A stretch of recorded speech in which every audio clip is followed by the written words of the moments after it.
Well, good evening. I'm Eric Welch, and I'm an engineer, so I tend to look at numbers and pressures and things like that. And so when we were looking at the gas giants, Jupiter and Saturn, I actually wanted to kind of play with an idea and kind of get an image to help people understand what's going on there. And so we need to talk about two things. One of them is what's known as a standard atmosphere on Earth, and the other is Boyle's law. And a standard atmosphere by the FAA, National Oceanic Atmospheric Administration, is defined as sea level temperature and pressure, which is 760 millibar and 25 degrees C.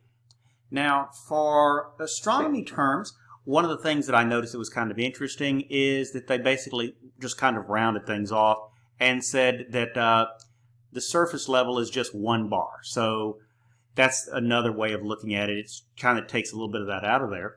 And so they use that in Jupiter and LCs and Saturn. So we're going to do this in bar as opposed to millibar.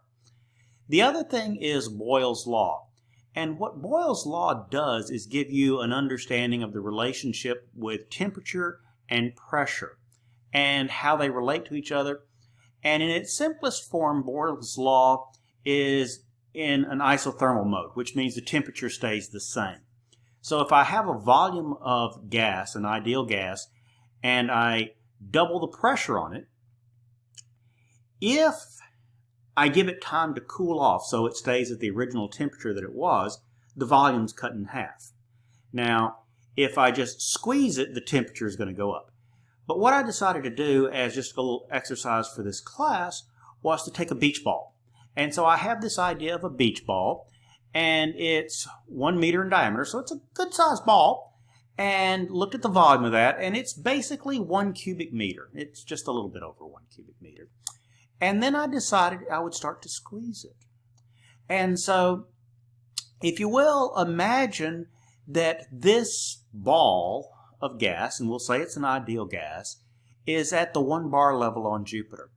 And then we're going to start sinking down in the atmosphere. And as we go down, if we get to the 10 bar level, then it's basically, instead of a meter volume, it's 0.1 meter volume, cubic meter.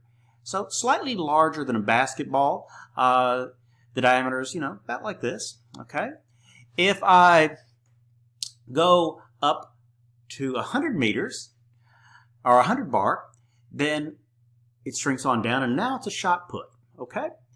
And then if I go to 200 bar, it's now down to basically a baseball.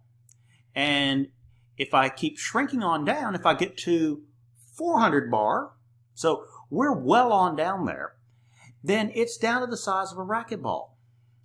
And if I get to 800 bar, it's still not that small. It's down to a squash ball, so, a little bit bigger than a golf ball.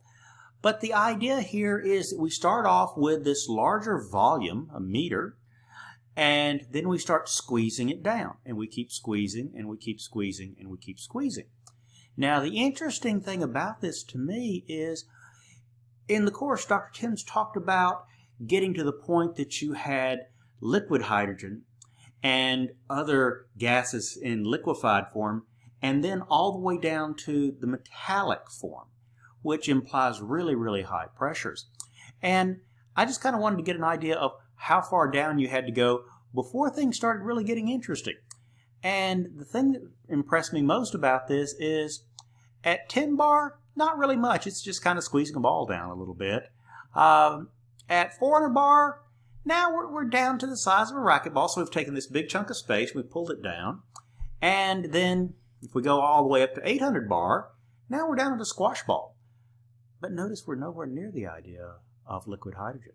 So I just wanted to do that as give you something to think about, some ideas. I hope you enjoy, and hope you've enjoyed this course with me. So have a wonderful time. I certainly have. So I hope you've enjoyed it as much as I have. Take care. Bye-bye.